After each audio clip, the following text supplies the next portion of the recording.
Yeah, day 6.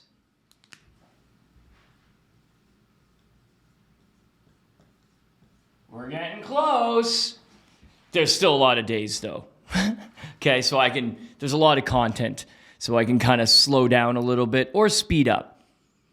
When I say the agents, what I mean are pieces of the corporate puzzle that you can outsource, okay? Or, hire internally, but you know what that piece is for, right? Like you're probably not going to need an internal copywriter. Maybe, depending on the size of your business, maybe, okay? But now you know that copy is story. And so this story is the copywriting. And so now you can refer to it. And a lot of things require copy or someone that can write and not you. So now that you know that, you have something to reference. Same with when you do web development, okay? Anything that requires any web development. We're not going to talk about app development. We're just talking about web, right? It doesn't matter if it was built in WordPress. It doesn't matter if it was custom or Wix or Squarespace. We refer to it as the URL, which means it could be a web development business or person that's what they do, okay? And even better if when the product is confined into some sort of other platform like Wix or Squarespace or a WordPress environment. Because passing the baton from one web dev to another is easy. Because you just tell them, we built the website in Squarespace. This is what it's connected to. So that's why we call it the URL. So it's easy. So you're just putting that responsibility on another business or team member. It's a lot easier to think of a lot of these things when you're thinking business to business. Think of that first, okay? Because scaling, you may need someone, but let's see how lean you can do this first before insert human here, okay? And I mean insert human here by internal team. Okay, I'm talking once you build the business with as much remote department as possible, as many remote departments as possible, then you might be scaling with an inside team and you might shift things around, but the construct, the model, the workflow is already worked out. The responsibilities are worked out. The titles, the roles are worked out. You see? Okay? So when I talk about that, I would say right off the hop, I'm going to just dive in here and I'm going to write down some of the thes, which is in the menu of the agents of what you would basically need for each corporate area. All right. I'll try, you know what? Maybe I'll just write them all down. Yeah, sure. We're going to write them all down. Let's make this a thing. So when I mentioned strategy, okay. So we've got modern strategy, right? For us, we call it the strategy, right? Because now you're making a small module of understanding that that's the area, that corporate area, the strategy. So that could be another business. Get me?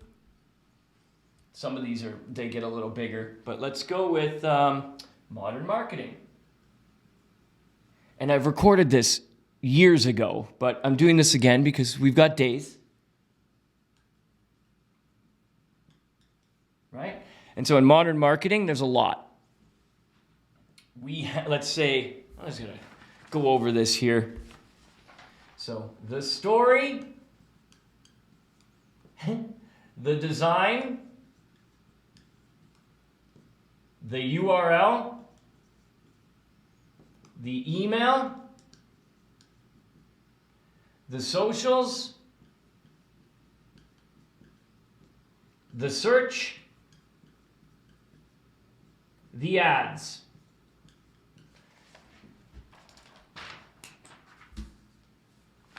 We got lots of time.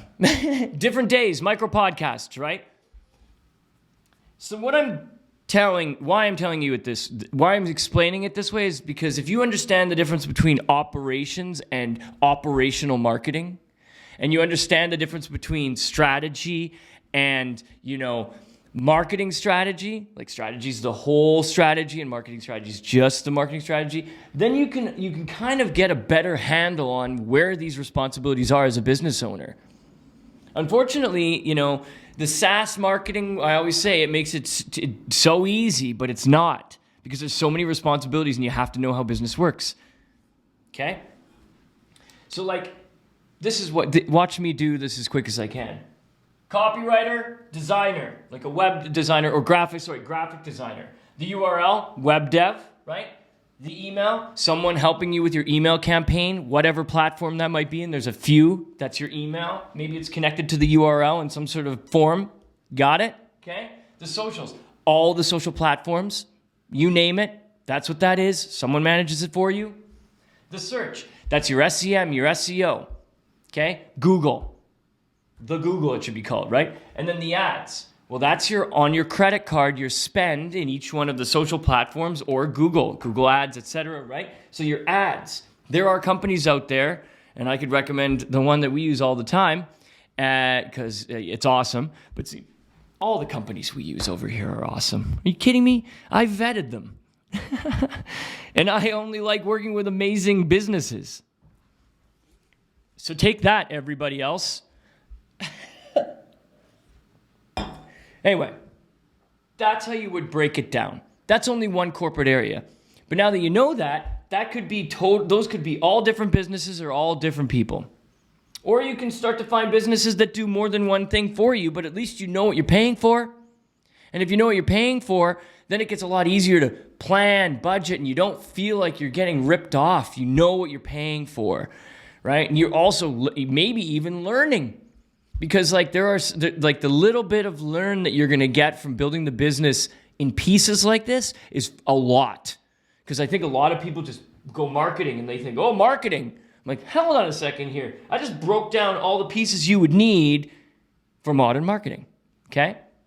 I'm going to have to erase this, but that's modern marketing. Okay? Let's go to sales. Okay? I'll do this as fast as I can because day 6, I think by day 10, it'll start to get a little bit more custom automated technologies because I'm going to start to say what's on my phone, How am I not bothered but enjoy myself and drive the revenue line at the same time? You know all that cool shit you want to hear? Drive the revenue line. That's a good one, eh? Okay, let's go modern sales. Modern sales. This one's pretty easy. There's only 2. It's the pipeline and the leads. Okay? The pipeline and the leads. Because there are companies that will, as I said, implement or set up, train and support the platform. So say you were using HubSpot. Well, they would be the pipeline. They would be your sales, pipeline management, whatever. It could be a team member or a remote department. You got it? Now, as far as the leads are concerned, there are so many companies out there that help you do lead generation. In any way you want to look at it, digital lead generation, whatever. Remember, you're going to have someone like the automated method helping you through this process, but now you know that when I say the leads, it's different than the pipeline. Okay? You might even want to add a floating sales strategist. That's up to you. But in terms of how you understand how modern sales works, now you know there's a platform. There could be an app-centric supervised remote department connected to it, right? Or it could be a remote department. And now, just because I wanted to break up the pipeline and the lead generation, because there's so many businesses out there that do digital lead generation in all different platforms and different ways and tactics, whatever, there you go. Okay? Now let's do modern finance, which is pretty straightforward. Modern, God, I use that word so much. Finance, the books, and the bank,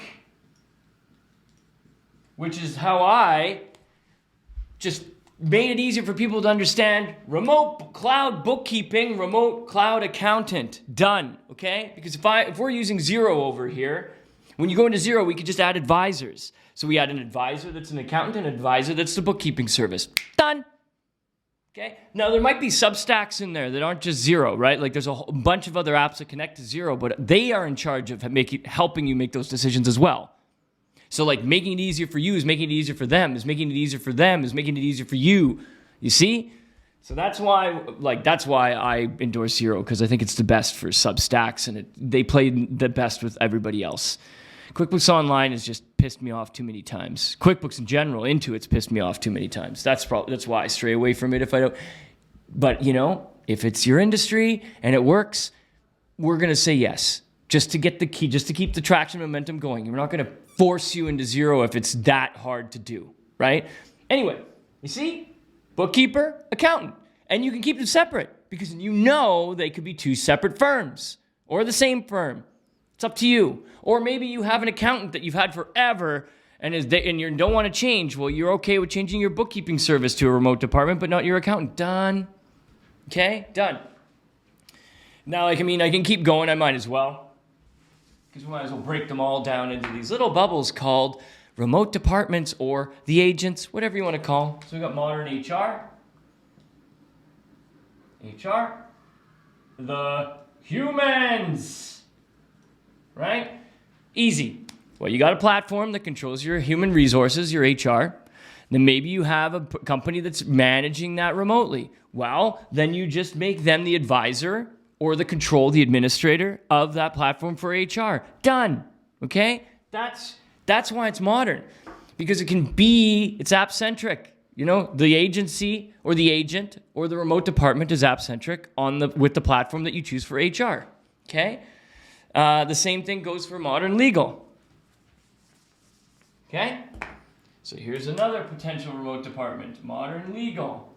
Probably not used as often, but that's where I'm gonna say the legal. Ooh, super creative over here, eh?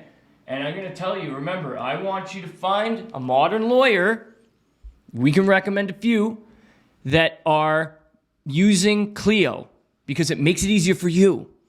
Ask that. Hi, lawyer, do you use Clio? If they say new, get a new lawyer. We're looking at this business for you. If a lawyer makes it hard and arduous and bandwidth vampire the fuck out of you so that you can work with them, even though they can use automatic technologies in a platform called Clio where there's a lot of cool booking and a lot of ways that they can manage your documents with you so that you don't have to rely on email because email sucks and you don't have to worry about their schedule because you can join schedule. Do you see what I'm saying? I hate to throw lawyers under the bus, but anybody, if you're looking for the perfect business, that's your business, that's yours. Find people that make it easier to work with using software, period. Done, right? The arguments that I have, where you want to keep these dinosaurs around, they're going to eat your time, but that's what we're trying to do. Time is the most valuable resource. So obviously, find people that make it easier for you. Find businesses that make it easier for you. Okay? Let's go. We'll just keep going here. Got 13 minutes on here. Modern operations. Okay. Modern operations. This would be the ops. And I kind of split the process up in here. And I'm going to tell you why, okay? So the ops, we've discussed. It's your operations. It's kind of, the same. It's the same inside there, except I wanted to separate it from the process because I think the process is different from the ops. Because with the process, you can find a process designer or someone who knows business process management. And that would be someone who I would say was very Miro.com app-centric. Because they can help you build these workflows, and there's a lot of people out there that are doing this. There's not a lot of good ones out there, but like I said, the automated method has these contacts and vetted them inside our business-to-business ecosystem. What they're going to do is they're going to help you finally figure out this workflow process, titling these people, these team members, figuring out what goes what where, that you probably don't have documented ever. Process documentation is very important, which is why I wanted to separate it from the operations. Because once you have your processes documented, that's when you can apply it to your operations, right? And your operations can be a whole bunch of different things. Usually what happens with the automated method involved is that's where we come in. We come in because we're recommending these pieces of the puzzle that are new, the model, right? All these things are operationally connected. I would like to refer to something in the future that maybe you're going to get, more accustomed to as you follow me, as you follow this channel, as you follow anything that's socially pushed on the internet by myself or any of the team, is when I'm talking about dashboards and when I'm talking about auto flow, okay? A lot of these cool automated technologies are something you've never even touched close to them, what they're capable of. Auto flow to me is once you're the perfect business, once you're inside the pipeline for the perfect business, when you're in the formula, you can start to make decisions to make sure that the platforms interact with each other natively as perfect as possible. And that's where this auto flow comes in. So it's like this kind of experimental idea that I can see evolving through platforms where they're starting to learn to talk to each other better. So that's why you want to make sure you have you're using the right platforms, because it's going to be, if you're operations focused, you're going to win. Because like the rest of it, you can just connect the dots, like I said. Okay, I'm going to stop there. There's a few other things here, but I can just have a link to this PDF, like, to technology and the IT, etc., which is what we call the technology over here. But I'm going to end this because we're at 16 minutes, okay? I'm going to get more focused on certain things, different days, but we're getting there. We're getting there. And it's only day 6.